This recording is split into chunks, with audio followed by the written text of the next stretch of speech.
Hello everyone, welcome back to the channel. We're currently looking at my 65-gallon mostly tiger barb tank prior to some changes in the aquascaping. The tank needed some changes, so I decided to update it. I wanted to give some height.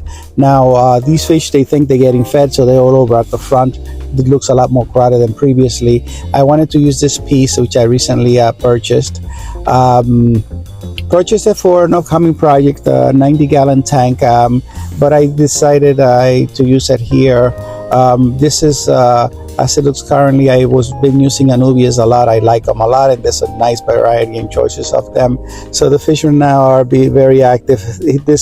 I took this film from further out, so I wasn't near the tank, so they're not as active, not thinking that they're getting fed, so the tank doesn't look as crowded as it did previously. All my tanks are purposely overstocked. I like the colors, I like the movement, I like the fish activity. I do regular changes and they generally maintain in good health. Now this is the 20 gallons as it appears prior to the changes. The fish, I have a spray bar at the top to give water movement and surface agitation. So most of the discs, they like the left side. There is a spray bar doesn't reach that far over, so they seem to like more on the left side.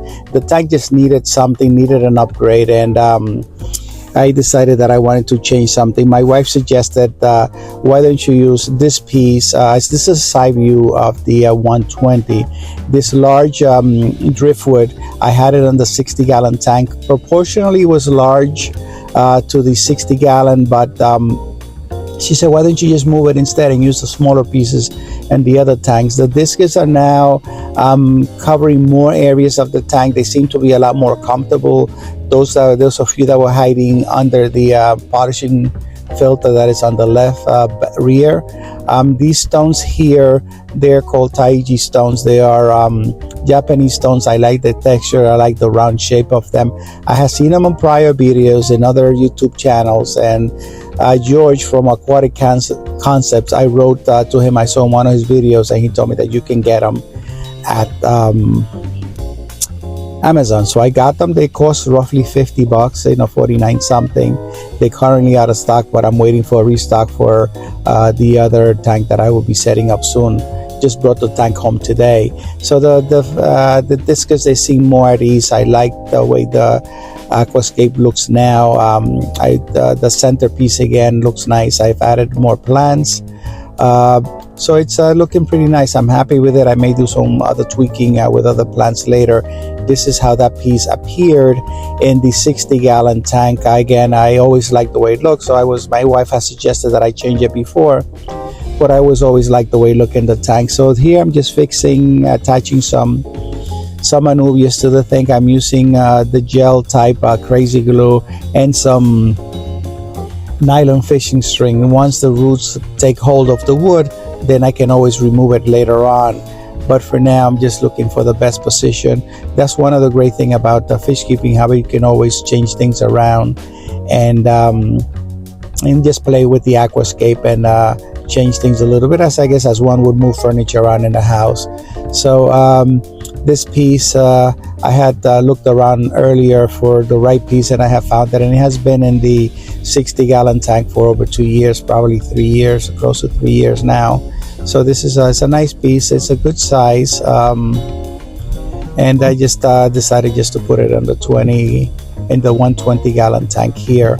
Again, this is how it looked before. This is a 60-gallon tank, and I've decided just to take it away and put a smaller piece in here. This tank has been the 60-gallon has been an up and down fight with the Buenos Aires tetras.